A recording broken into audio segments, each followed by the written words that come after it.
가장 쉬운 역사 스토리를 전달합니다. 시작하기에 앞서 구독, 좋아요, 알림 설정 부탁드립니다.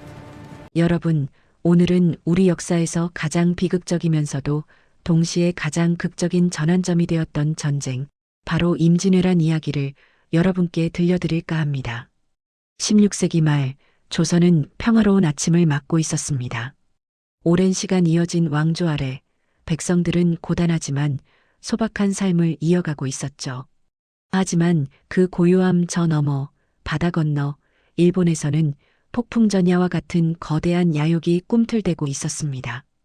100년 넘게 피비린내 나는 전국시대를 통일하고 권력의 정점에 선 남자, 바로 도요토미 히데요시였습니다.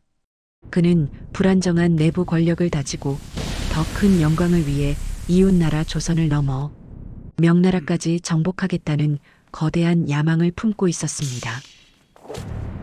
그리고 마침내 1592년 그의 야욕은 20만이라는 어마어마한 대군을 이끌고 조선의 고요한 바다를 갈랐습니다.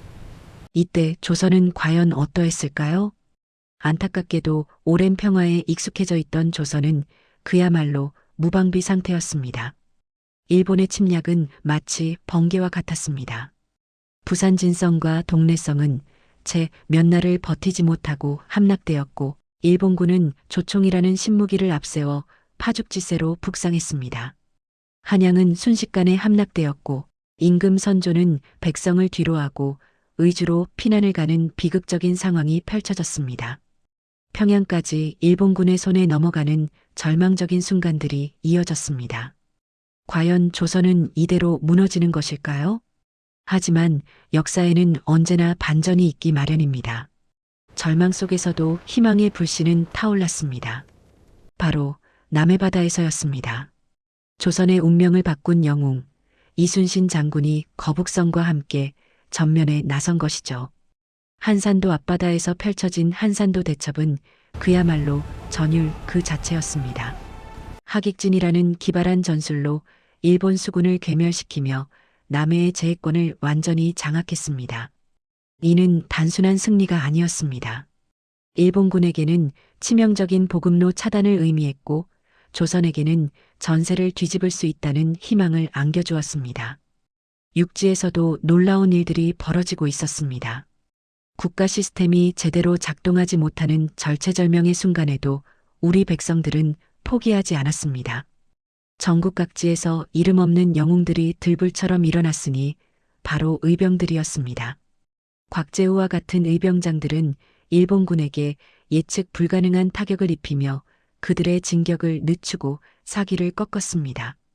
이들은 비록 정규군은 아니었을지라도 내 나라를 내 손으로 지키겠다는 뜨거운 애국심 하나로 최정예 일본군에 맞서 싸웠습니다.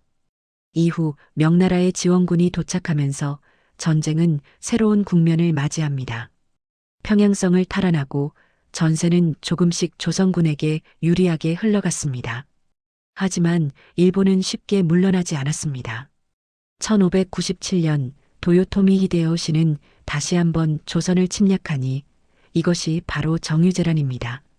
하지만 이때는 이미 이순신 장군을 비롯한 조선 수군과 의병들의 활약으로 전열을 정비한 조선군은 이전과는 달랐습니다. 그리고 마침내 전쟁의 불씨를 지폈던 도요토미 히데요시가 사망했다는 소식이 전해지면서 일본군은 결국 조선 땅에서 퇴각하게 됩니다. 그렇게 1592년부터 시작된 7년간의 기나긴 전쟁은 막을 내렸습니다. 그렇다면 이 끔찍했던 전쟁은 우리에게 어떤 상처를 남겼을까요? 그 상처는 너무나 깊고 컸습니다. 온 국토는 황폐화되었고 우리의 자랑스러운 문화유산인 경복궁을 비롯한 수많은 궁궐과 사찰들이 불탔습니다. 100만 명 이상의 인구가 사라지는 엄청난 인명피해를 입었으며 토지대장과 호적이 소실되어 국가 재정은 파탄에 이르렀습니다. 이 모든 상처를 복구하는 데는 수백 년의 세월이 필요했습니다. 하지만 이러한 비극 속에서도 조선은 변화를 모색했습니다. 비변사가 최고 정무기구로 자리 잡았고 훈련도감이 설치되는 등 나라를 지키기 위한 통치 체제에도 큰 변화가 찾아왔습니다. 일본에게 임진왜란은 어떤 의미였을까요? 도요토미 히데요시의 야망은 결국 물거품이 되었고 그의 정권은 붕괴했습니다. 그리고 그 혼란 속에서 새로운 권력자 도쿠가와 이에야스가 에도 막부를 수립하며 일본의 새로운 시대를 열었습니다. 전쟁 중 일본은 조선의 우수한 기술자, 특히 도공들을 비롯해 학자들과 수많은 서적을 약탈해 갔습니다. 아이러니하게도 이는 일본의 도자기 기술과 문화, 그리고 성리학 발전에 지대한 영향을 미치게 됩니다. 마지막으로 명나라입니다. 조선을 돕기 위해 대규모 군대를 파병했던 명나라는 이 전쟁으로 인해 막대한 국력을 소모했습니다.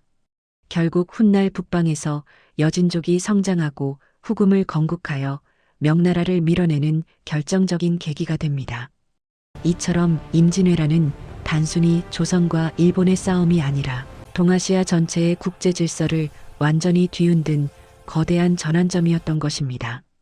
여러분, 우리는 보통 전쟁이 없는 상태를 평화라고 부릅니다. 하지만 임진왜란이 우리에게 주는 가장 뼈아픈 교훈은 따로 있습니다. 스스로를 지킬 수 있는 강력한 국력이 뒷받침되지 않을 때 평화라는 말은 그저 모래 위에 쌓은 성처럼 허망할 뿐입니다. 준비되지 않은 평화는 침략자의 먹잇감이 될 뿐이라는 것을 우리는 7년의 지옥 같은 시간을 통해 배웠습니다.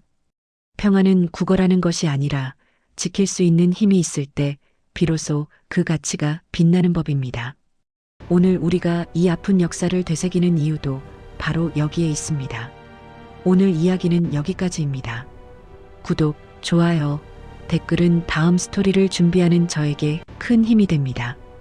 역사 스토리텔러 철수였습니다.